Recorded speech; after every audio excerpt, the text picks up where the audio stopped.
Hi, everybody. Welcome to Wednesday. You're not imagining it. My hair is shorter. This is so I can start shooting boss fight. I was like, I'm going to start shooting boss fight this week. And then I realized, shit, I need to get a haircut before I do anything because I chopped it off so that it would fit better under wigs. There are a lot of wigs in boss fight. But I'm like, crap, I need to do that first or there are going to be continuity errors. So I called up my hairdresser who I've been going through to for quite a few years, and it was a surreal experience. He's the only one in the salon right now. It is one person at a time, and he cuts in a face mask and gloves. I mean, they have to wear gloves for the highlights anyway, but they were not messing around in terms of precautions. So, good for him. But obviously there was some like icebreaker jokes. We talked about the whole, COVID-19 coronavirus thing for about maybe 10-15 minutes, and then we went on to talking about cars, and that was sort of inspired this video today. Every time I talk about something related to the coronavirus, what we call COVID-19 up here, videos get demonetized. So help support this channel, become a monthly patron, patreon.com/LeannaK. And please, again, if you can order online from small businesses, if you can make some sort of arrangement to support small businesses in a safe and healthy way through this time, please do. Businesses are going to be hurting if they have to shut down completely. Small businesses do not have the money to burn that something like a Starbucks or a Walmart does. But I've been having discussions over the last few days about sort of the psychology of this whole thing. Two sort of main thrusts I'm going to talk about today. One is the need for data. And this is probably something that a lot of people are feeling strongly about because we're all nerds. And so, the desire for information is strong in us. And that's something that is slow going with this particular situation.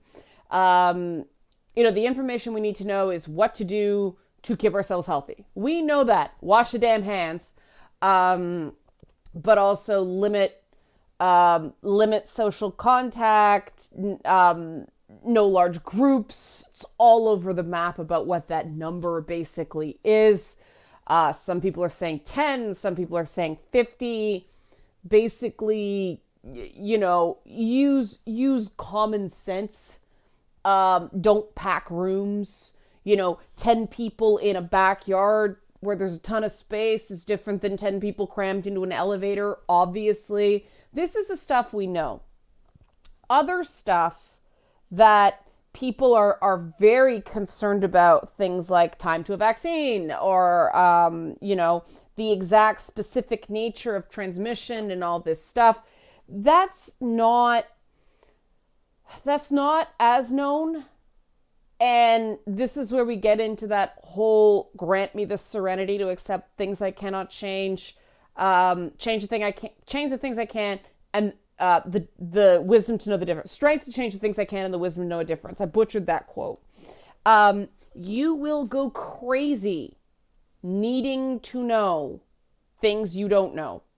I wish everybody was taught in school basic critical thinking in this way, where you isolate known knowns, known unknowns, and unknown unknowns. How do you know an unknown unknown? Well, there's basically like black boxes that you can kind of guess.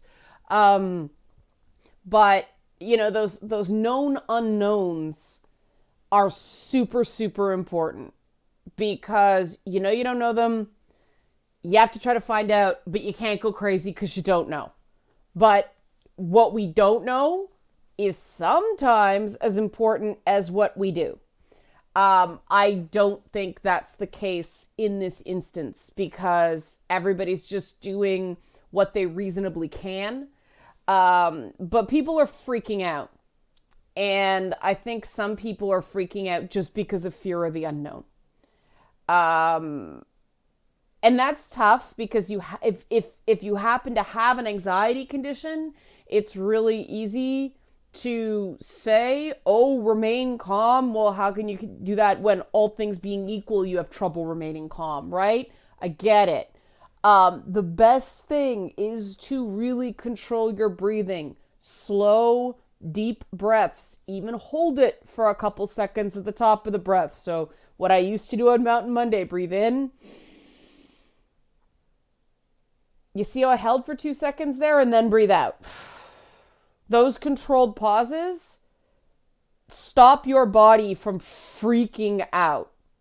It just gives you that little bit of calm. Just hold with the breath and try to breathe from deep, deep down. None of these shallow breaths from your throat. Deep, deep in the belly. It will help you physiologically just stop that racing on a body level. Your thoughts are a different story. And hence I go back to don't freak out over what you don't know. Do things based on what you do know. Do your best. Don't let perfect be the enemy of the good. Okay? Everybody's circumstances are different. If you can stay home, great. Some people can't. And the whole point of staying home, if you can, means that people who do have to work because they work at a pharmacy or a grocery store or in the healthcare sector, they're less likely to have a sort of random encounter with somebody that is sick. Other things you can do is, I know it's really hard, but try to be aware of how much you touch your face. I have been amazed at how much I've been touching my face. But like I've caught myself. I've been like, don't do it. Hand washing, but also like I've been taking Kleenexes with me. And if I encounter a door I can't get with my elbow, I use a Kleenex or buttons that I can't. I flushed one of those top-down toilets with my elbow today. I was very proud of myself. But what that does, not allowing your hands to come in contact with germy surfaces, it means you don't touch that and then touch a transit railing or something like that, and pass the germs. Now, obviously, like, throw out the Kleenex, because if the Kleenex has germs and you go from one to another, you've defeated the purpose. We're gamers. We understand puzzle mechanics, right? I know you guys get this. It is amazing how many people don't get this. For instance, wearing gloves. Okay, but if that glove's got the germ and you touch the germy glove to something else, you've spread that germ. That's not going to help prevent the passing on to other people that all these measures are trying to prevent. And that's the sort of thing where I think too many people are engaging in false senses of security. And the other awesome thing is it's allergy season right now. So if you have any allergies whatsoever, get on the Claritin like now, because you need to know if that cough is post-nasal drip or something more serious. I know I've been having that issue. The minute things start thawing, I'm like, right? Now that sounded like a cough of death because I have asthma. Yes, I am in a risk group. So, but the other thing, the simple health things are one thing. The mental emotional toll, it's almost like because people are being told they have to do something, it's the worst thing in the world, instead of, just something that might not be your greatest idea of fun, but it'll pass. And, I'm amazed at how many people are utterly freaking out at the idea of being home with their kids for 3 weeks. Like, I don't have kids because various reasons. But I'm like, hey, I'll take your kids for 3 weeks, like, fine. Yeah, they run around and make noise and make things messy and all that stuff. It's 3 fucking weeks, people. And this is where I think that people are losing their sense of humor. You know, um, I don't know when collectively we lost our collective sense of humor. I know it's been going on for quite a few years now with outrage and cancel culture, but we really need to get our sense of humor back, even if it's freaking dark, right? Like even if it's like blackly funny, like darkly funny, it's better to laugh at things than um than not. you know a buddy of mine were joking that we should do like a baby it's corona outside. I really must stay, baby it's corona outside, the germs must go away, baby it's corona outside, things like that, to sort of lighten the mood. People people when I'm out and about, everybody's taking a really wide berth from each other and going social distancing, calling out the awkward to make it kind of fun. It's kind of cool how many people up in like quasi farm country where I am are gamifying social distancing, you know? And I think it might be because, farmers, they're always on a razor's edge financially anyway. So they've got those sort of coping skills to prevent themselves from getting, really freaking stressed about things. And it's nice to be in a community where people are good natured because it's contagious. And so that's really keeping your spirits up, and not stressing about things you shouldn't be stressing about. I mean, people get really mad at me for saying this, but let your kids play fucking video games for 3 weeks, because there's only so often you can go to like a national park or a state park. Up in Canada, up where I am, it's like day by day. Some days it's warm enough to be outside and we all go out because UV light kills the bug. It's like, disinfect me, sunlight. I actually did that. I actually went out in my backyard. My neighbors think I'm nuts because I was dancing around in a pony suit in the fall, okay? But they're okay with it. And so I'm out in the middle like, disinfect me, sun god.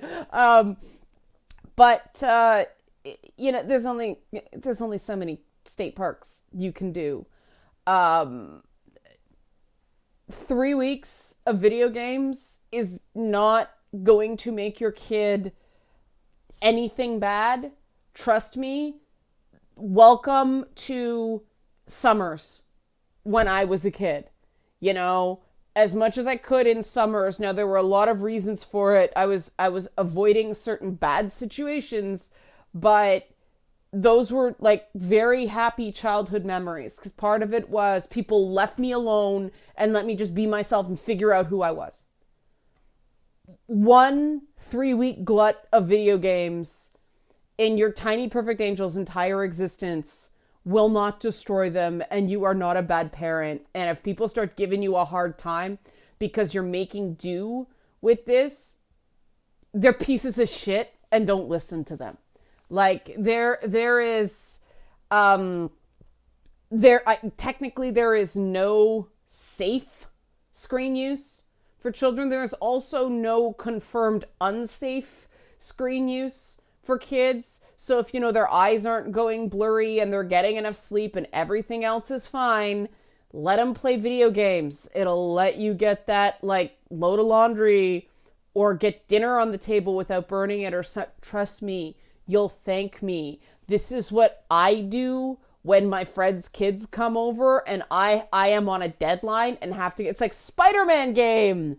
See you in an hour and 45 minutes. It's great. I'm still watching though. I'm still in the same room, but I'm able to get stuff done.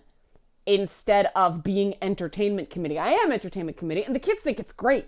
Like, they think it's super fun. And it's 2 hours, you know? I jumped from an hour and 45 minutes to 2 hours, but I say that because we all know just 5 more minutes happens at least 2 times before the kid will actually get off the system. Trust me, I know. I was a kid.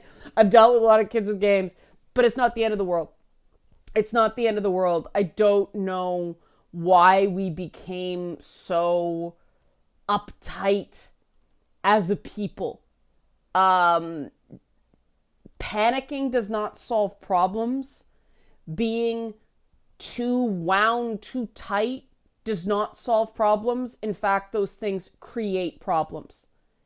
The way we're going to get through this is with good humor and with a lot of compassion, including self-compassion, which means don't treat yourself like you're a bad person because you can't do the checklist of like perfect parenting or, you know, excellent humanhood or everything like that. Do what you can. That is all you can do. And find some friends who have a sense of humor as bleakly twisted as yours and tell all the fucking coronavirus jokes you want, okay? Get it out. You will feel better. There is no judgment anymore. I put a bra on my face and said, hey, I look like the question the other day on Twitter and Facebook. So I'm not saying do it, but I'm not. No, I am crossing into the realm of inappropriate and I don't care. Because the people who are freaking out are going to freak out no matter what I do. And the people that, you know, appreciated the laugh, well, I did my part to make this whole thing slightly more fun nuts instead of, oh my God, anxiety, this is scary nuts. Get what I'm saying? Good. Okay. And if you like this sort of thing, maybe I'll start a twisted coronavirus joke thread on Patreon. Coronavirus. Oh, get the word out, man. That would be kind of fun, patrons. I don't know. I'll ask. I'll post on Patreon. I'll ask, is this something you're interested in? And maybe we can all tell like warped coronavirus jokes. If you want to get in on that, help support this channel, become a monthly patron, patreon.com/LeannaK. Thanks for watching.